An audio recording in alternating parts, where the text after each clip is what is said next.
Hey there YouTube, WhiskeyCactus here, welcoming you back to our Heart of the Woods Let's Play. This is episode number 10, and last time we actually had a big decision to make, our first decision in the entire game, actually. We hadn't had a decision up to that point. And I kind of played both choices out, and I was told, actually, without spoilers, I was told no spoilers, but it was suggested to me that I go with the option that I thought was the wrong the option that I thought was the correct option initially, and then stopped liking it. And then thought, oh, this is probably not a good option. Apparently that's the option I should go with if I want a better playthrough. And that was the option to let her, to let Tara grieve, or mourn, on her own, as opposed to stopping her from doing it.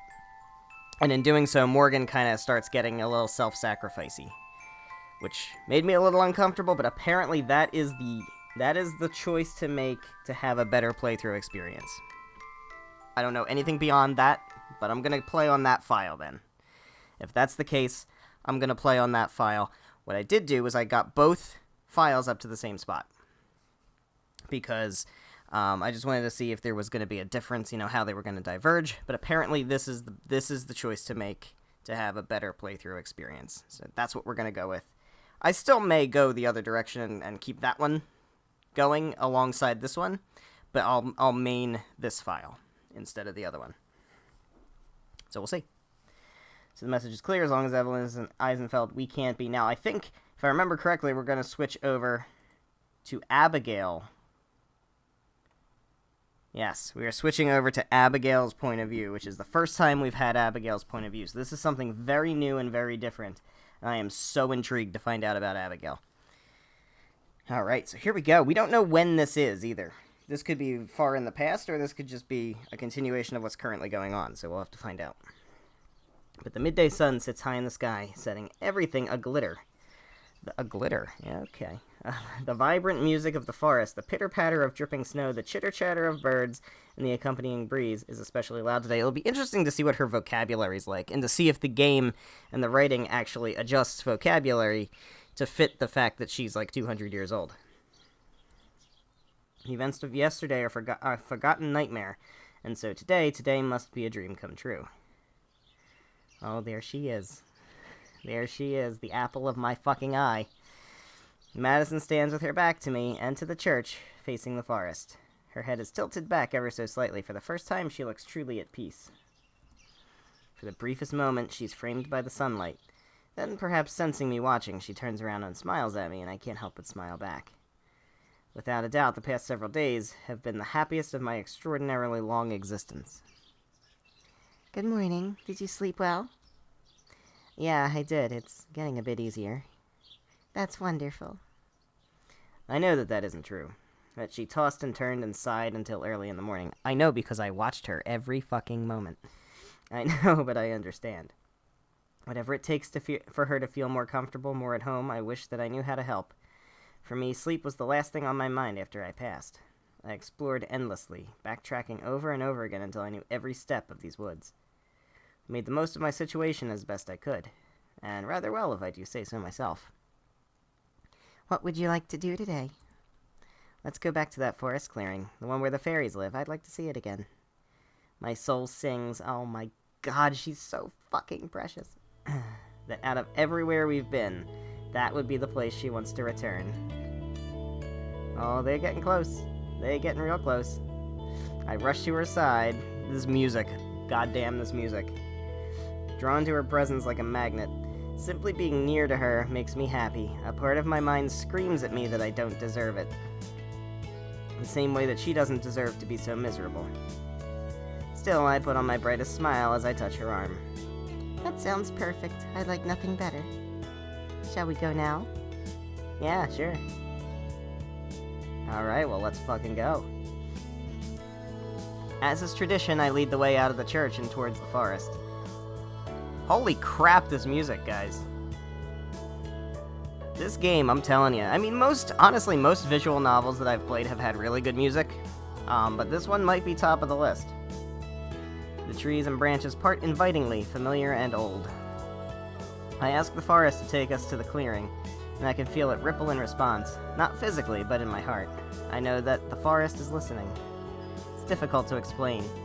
So much of this existence has become habit and routine for me that I keep taking for granted the difficulties Madison must be going through.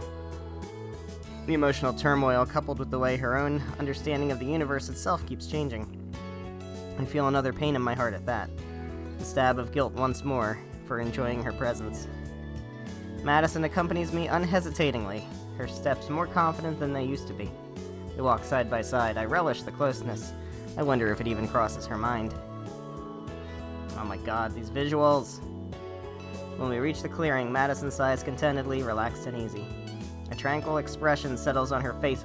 Fucking Christ, this music! This is so good.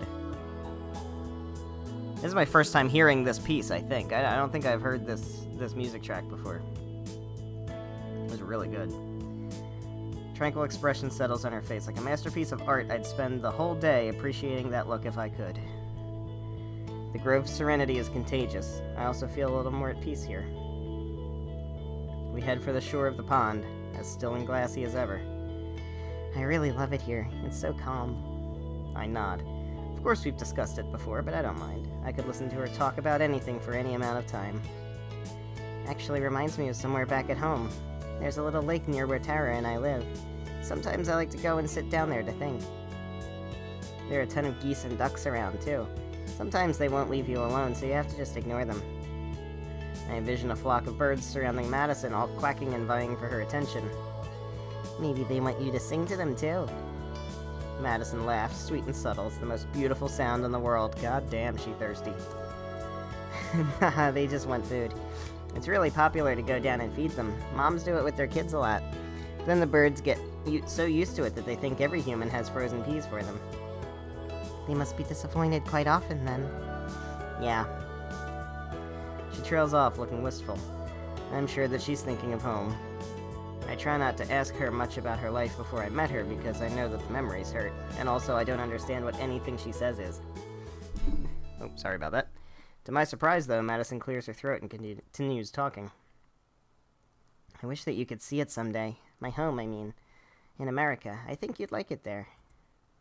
I'm sure that I would. I'd love to see any place that you care about, that you care so much about. All of the buildings and the lights. Try to envision what it might be like, but it's futile. There's so much that I don't know, so many things that I haven't seen. Trying to imagine it is like trying to imagine a color that I've never seen before. No matter what she says, it's impossible to visualize. Even the memories I have of the few times I left Eisenfeld have long since faded. To me, the only world that exists now is the forest. I keep thinking, in your time, what would I have been like? Would I be the same person if I fell in love with films? Films?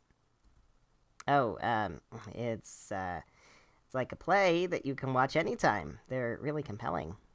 I see. Madison moves her arms a little, looking like she wants to say more, but eventually just shakes her head. She smiles a bit sadly. There are so many things like that, films or events in history that are so normal to me, but that I keep forgetting you don't know about. So if I ever say something that makes no sense at all, I can try to explain. There are lots of things I've wondered about, it's true. For instance, sometimes I'll see great noisy machines up in the sky. Do you know what I'm talking about? Madison giggles again, but I don't know why. Yeah, those are called airplanes. They're kind of like giant carriages that carry people around. That's how we got from America to here. What? Don't tease me like that. There's no way something like that could fly. No, it's true. It's really true. They're the fastest way to get around the world. There are also these things called cars, which are much smaller and only fit a few people. But most people own their own car and use it to get around. Do you have one? I do. Why not use that to cross the ocean? She laughs again, and I don't know why. At first I feel embarrassed, the gulf of knowledge that I lack nearly as wide as the ocean she claims to have crossed.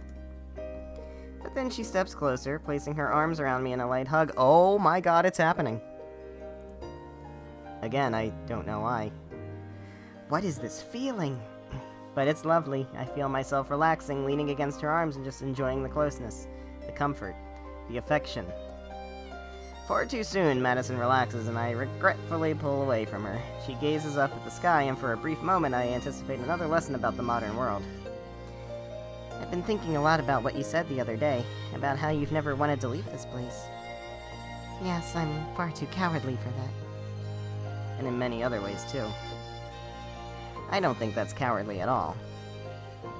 It's difficult to leave behind what you know and what feels safe, and in fact, it's really scary. I know that the two don't really compare, but before I decided to quit Tara's show, I felt the same way. Like I was afraid to leave, just because I was so used to it being part of my life. But I decided that if I wasn't happy with how things were, that I should just take the risk and change something. Everyone has those worries, though. It doesn't make you a coward. Madison half smiles, the side of her mouth curling up just a little bit.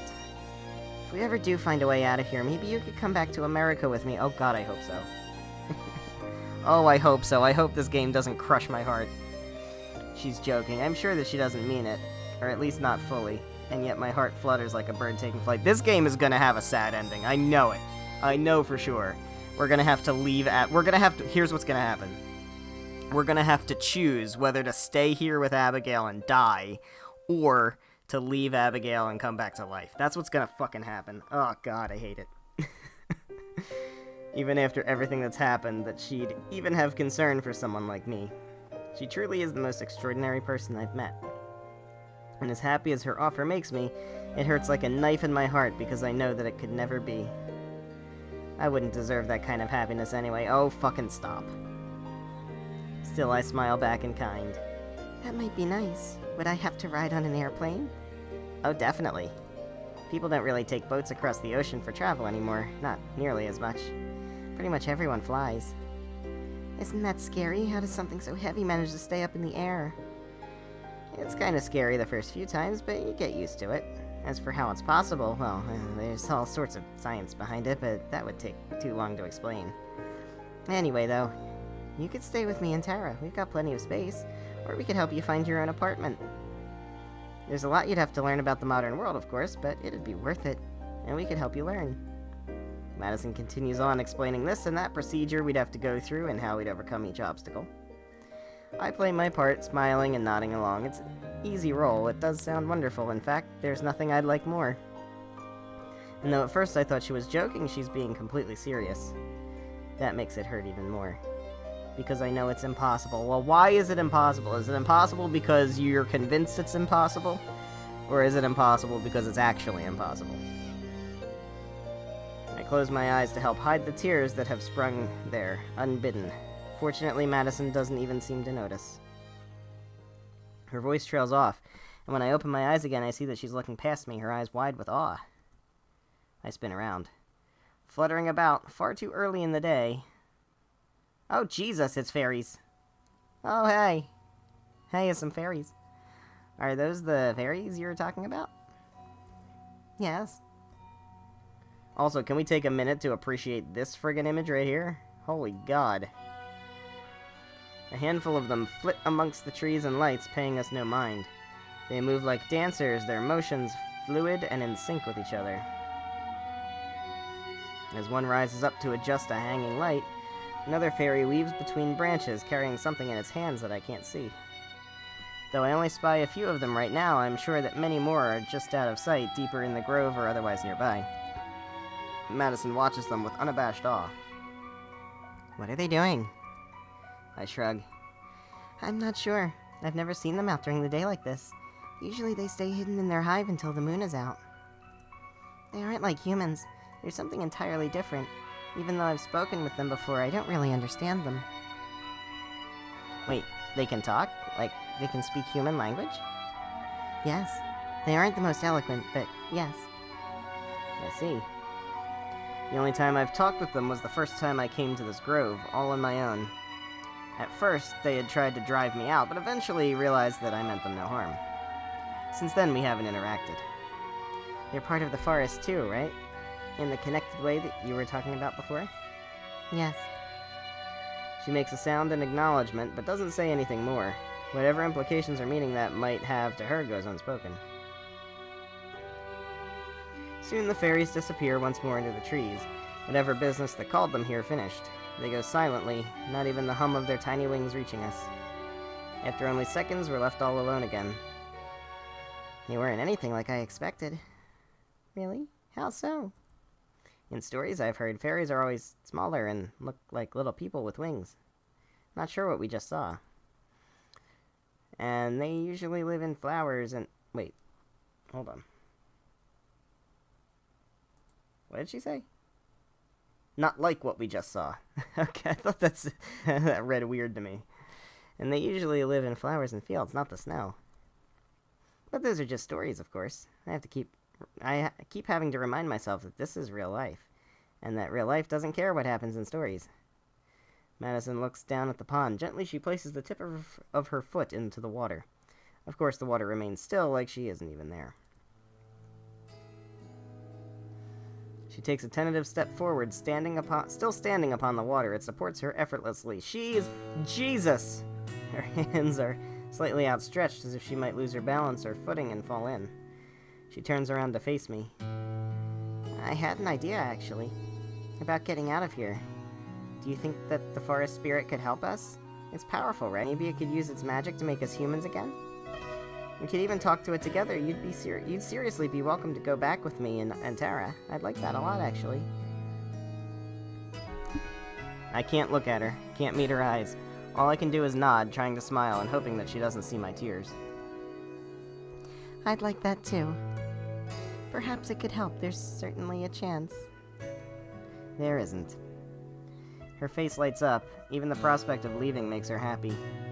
Great, maybe we can plan together what the best way to ask it would be. I just nod again, that's all I can do. Sure. I can't bring myself to tell her the truth. That no matter what she asks, what she says, there's no way the spirit can grant her wish. It's not just something that can't be reversed. Her mortal form was destroyed by Evelyn just shortly after I saved her spirit. Oh boy. As far as the rest of the world is concerned, Madison Raines no longer exists. Neither the forest spirit nor I have the power to remake her. There's no escape. Welp. Chapter 4, then. We gonna do a save. Switching over to Morgan. We are going to save. Let's do a save. I'm gonna head on over here to 5, and we'll save here in 13. Very well, here we are as Morgan. Another morning. Nothing's changed. No progress, no hope. Well, that's bleak. The only difference this morning is that Tara's still asleep. It's the first time I've woken up before her since we started sleeping together.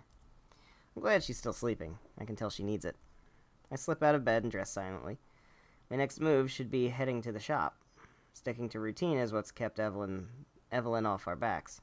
For now.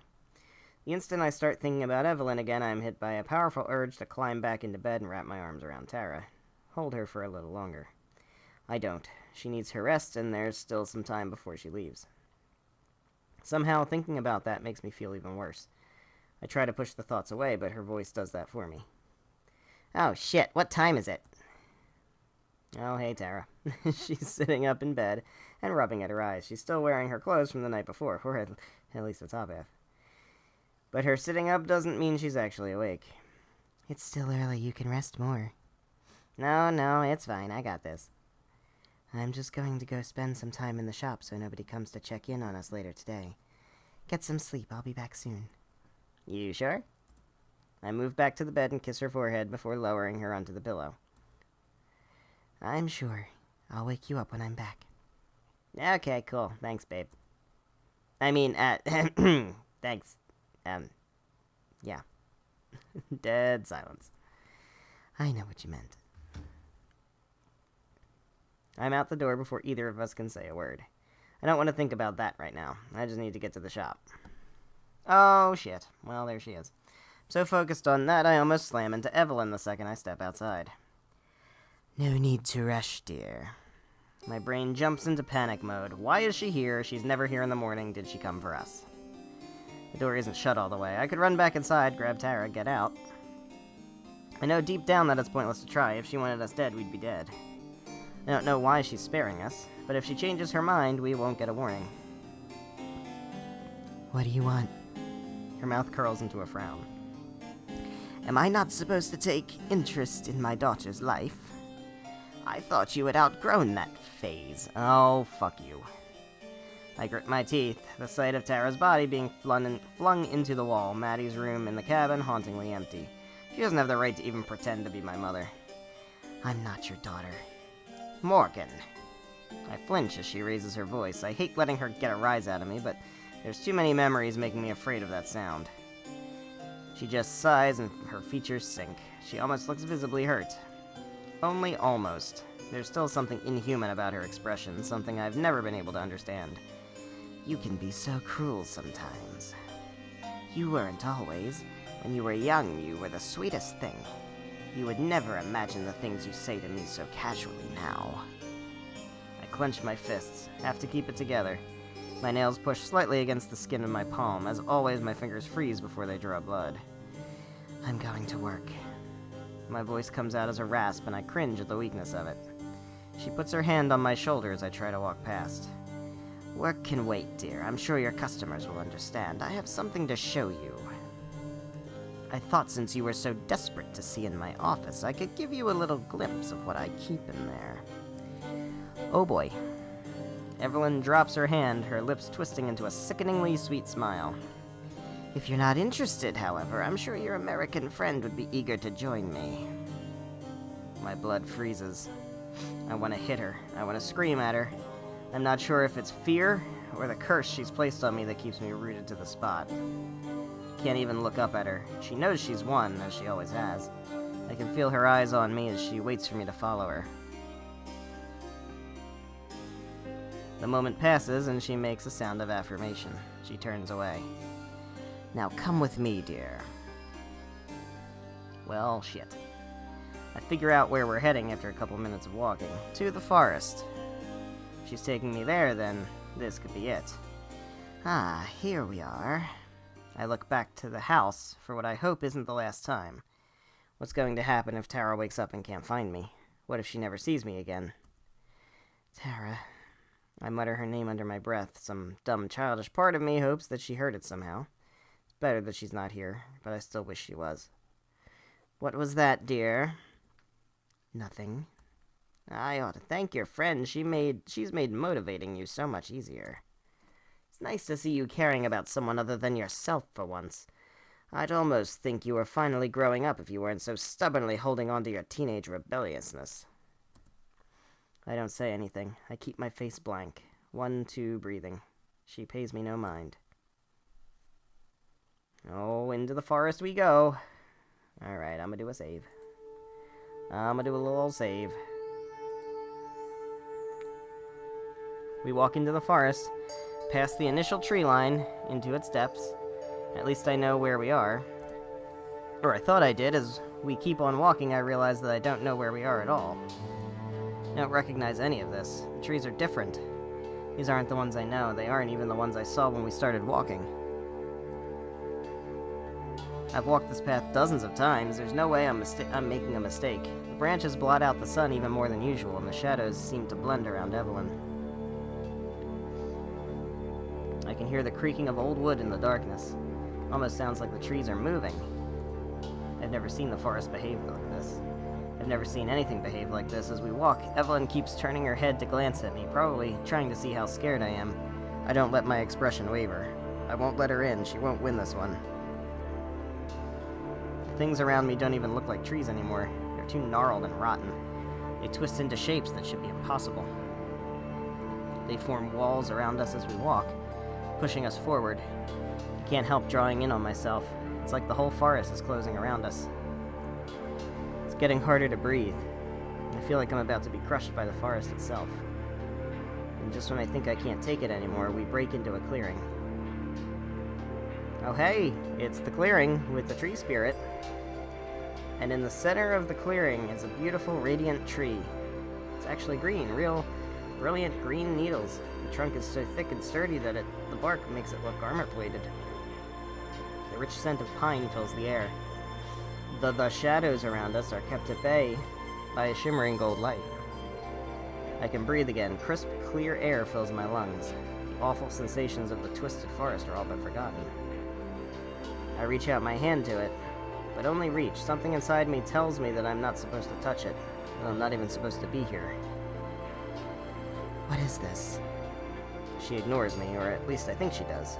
I don't turn around to look at her, I'm too transfixed by the tree ahead of me. I don't know how long I stand there staring, but after some time I notice the air around me change. My limbs begin to numb almost immediately. When I look back at Evelyn, she's glowing, an oily shimmer all over her body. And she's smiling at me. Smiling. You were so peaceful, so calm. I can't remember another time when you were so relaxed. I hate to interrupt it, I do, but I only have so much time to spend here.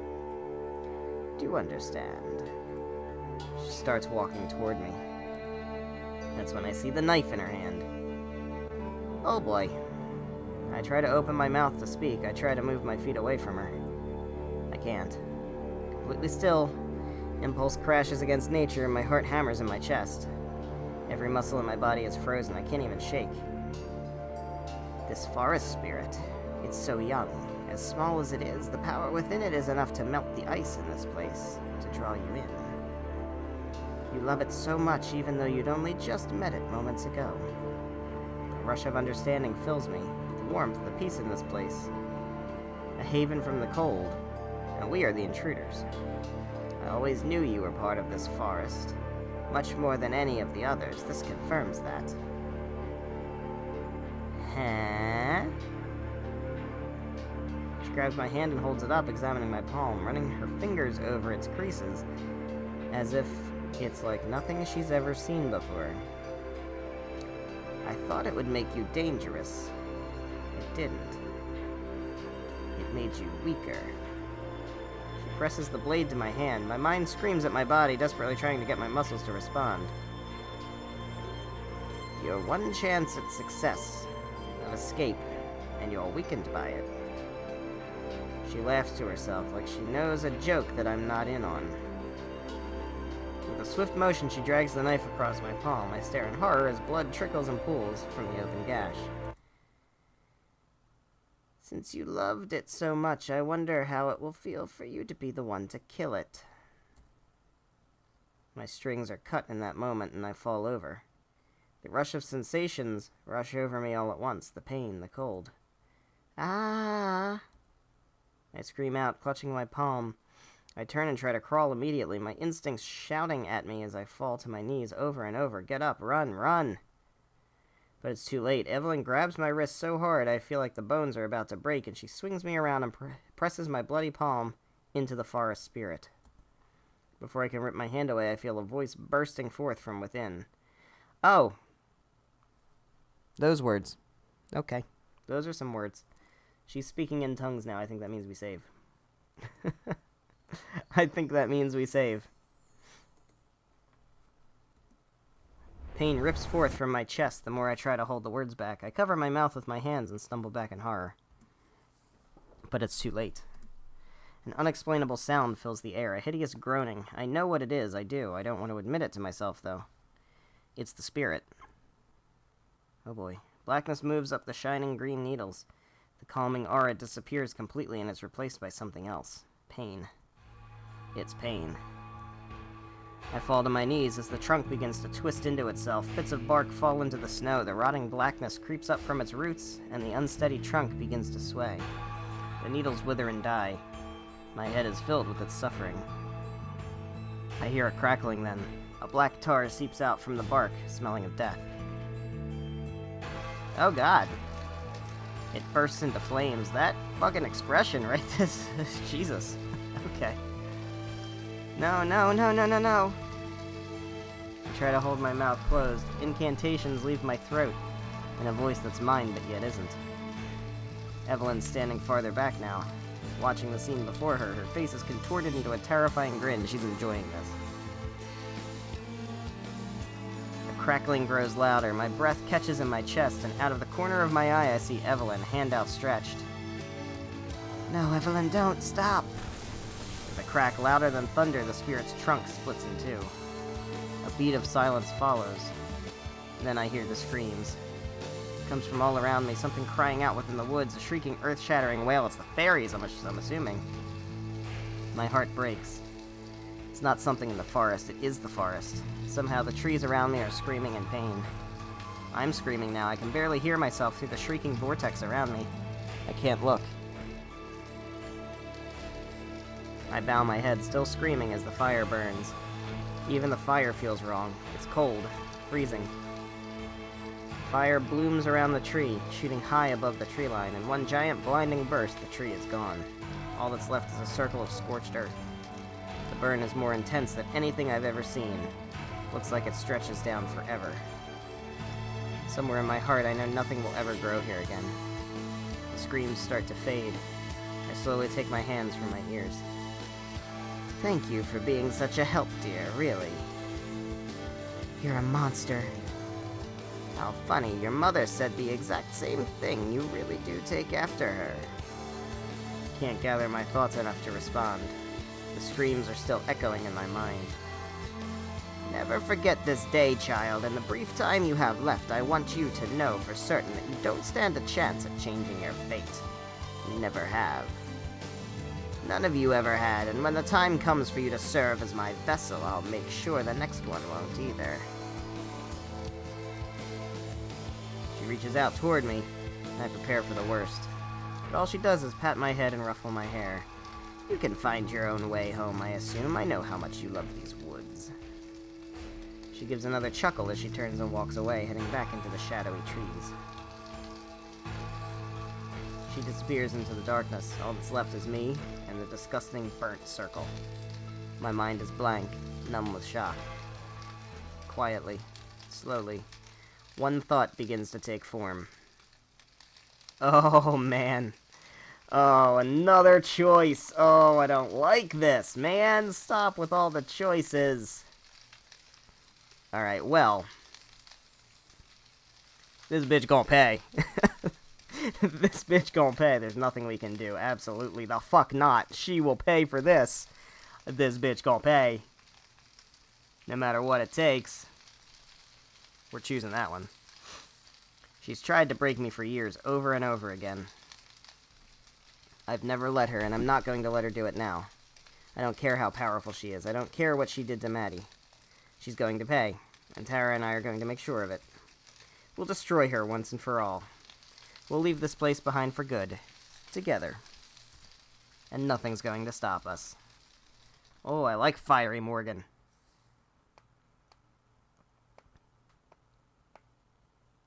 I open the front door and its weight drags me forward as I stumble inside. I prop myself up on the knob, trying to catch my breath. I can't.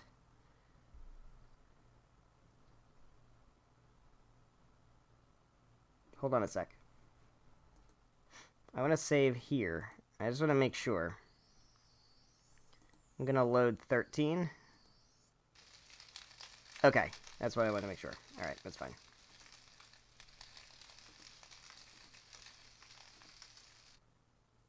Okay. Tara must have heard the door, because her footsteps come booming down the stairs. She doesn't fall. I'm surprised, given that the last 5 times she ended up slamming into the wall. Keep telling her to be careful. This time I'm glad she isn't. Oh, hey. Hey, I think I just ended the world real quick. Closing the door behind me, I finally managed to enter the kitchen as she rounds the corner. Holy shit, you're okay. I thought when you didn't come home, I'm okay, don't worry. It wasn't anything. I can't seem to finish my sentence. My head is swimming. I stumble again, ready to collapse on the floor.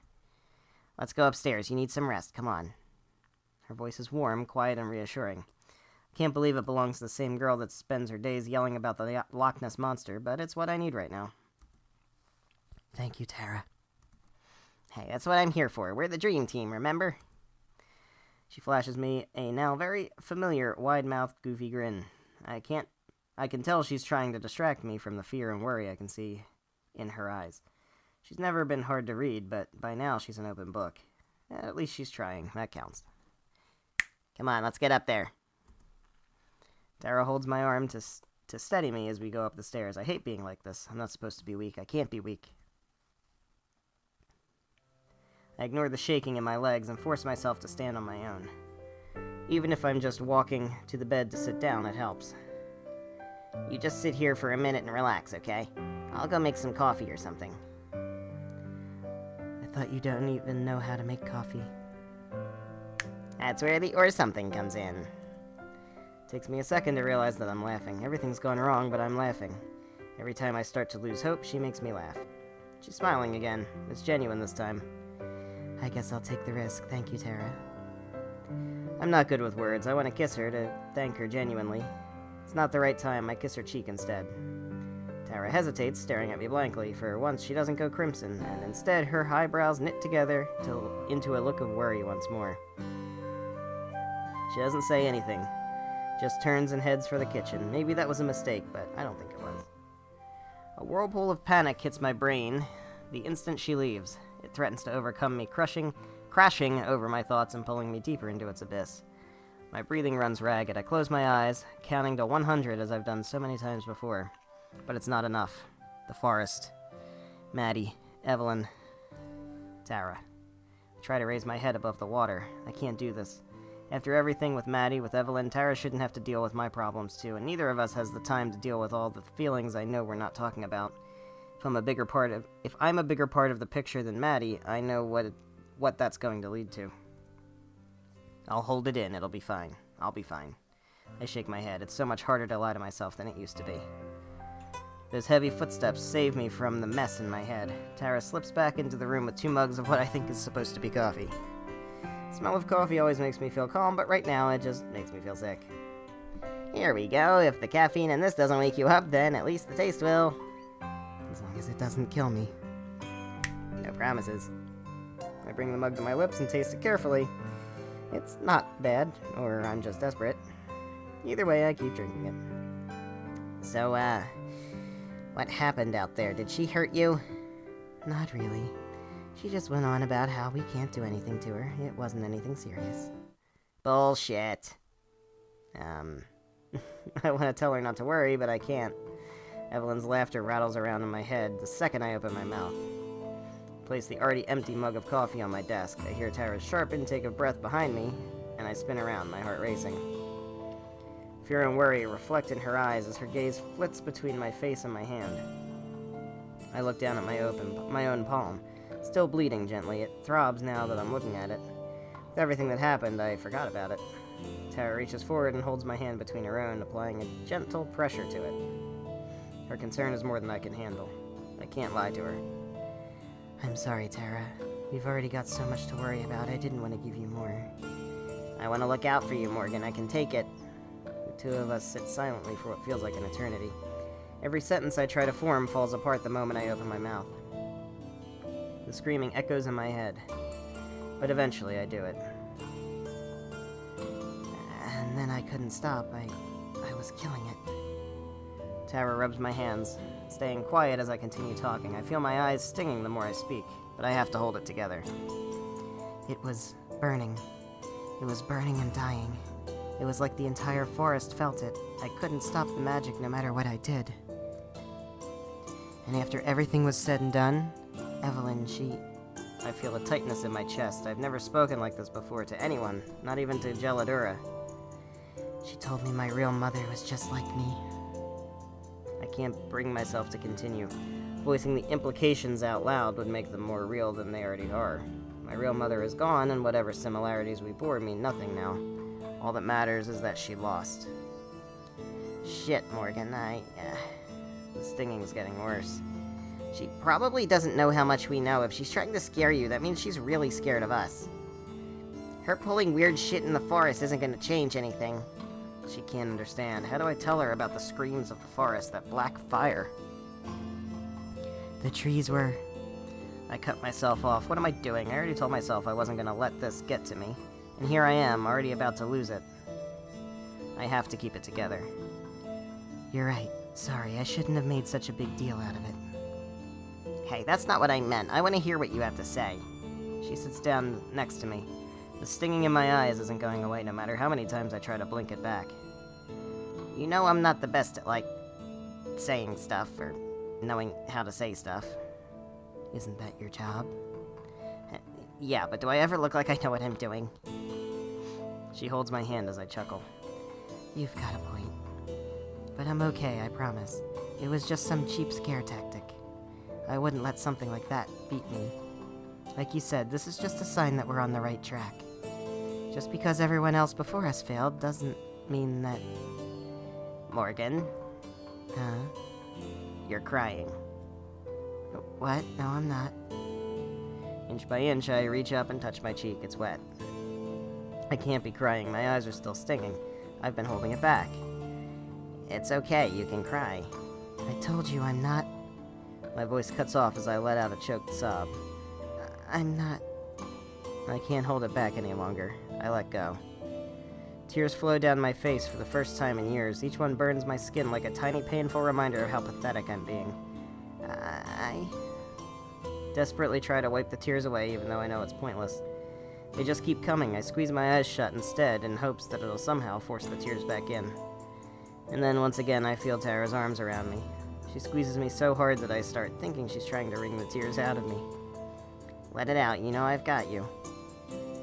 I let it out. I throw my arms around her and rest my head against my shoulder.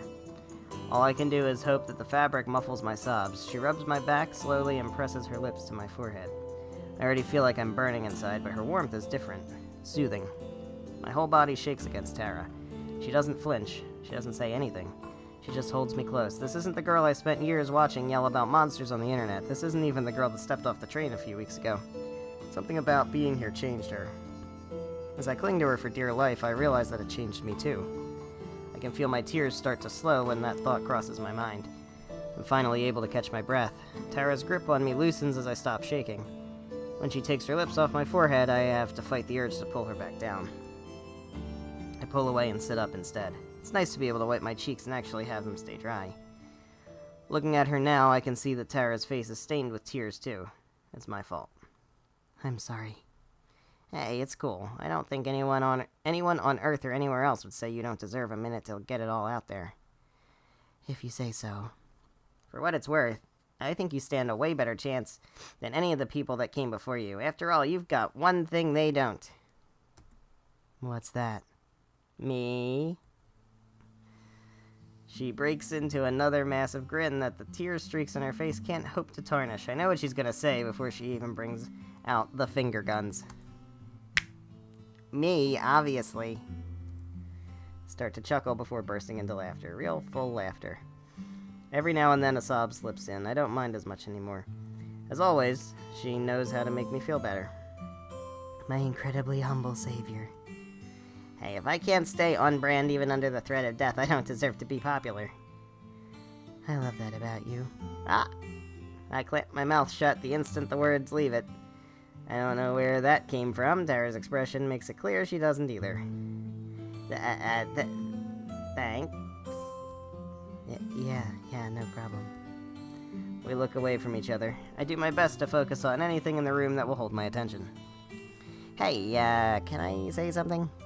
When I look back up at her, I can see that her entire face is bright red. As much as I love to joke, I am 100% serious about you having something they didn't have. More than one thing, actually. What are you talking about? I mean, you're really brave, like the bravest person I've ever met. You're smart, too, a hell of a lot smarter than I am. She scrunches up her face in that cute way she always does when she's trying to figure out what to say next. Which means I've seen a lot of it. You're all of the things that I act like I am. You're smart, you're brave, you're strong, you're not afraid to fight back against bullshit. You're beautiful, you're capable, you've been through a ton of bad shit all your life, and you're still fighting, even against things nobody else out there believes. I spend nearly every day of my life thinking about the strangest things in the world, and I still couldn't have imagined someone like you really existing. If I hadn't watched her ramble for years, then I'm sure that by now she'd be incomprehensible. But I can hear every word, and I can feel my heart beating faster with each one. And you're just really awesome and fun to be around, and being here with you is one of the best things that's ever happened to me, and I don't want this to end, and you're in love with me. I'm in love with you. Shit. Wait, did I just... And she... We both sit in stunned silence.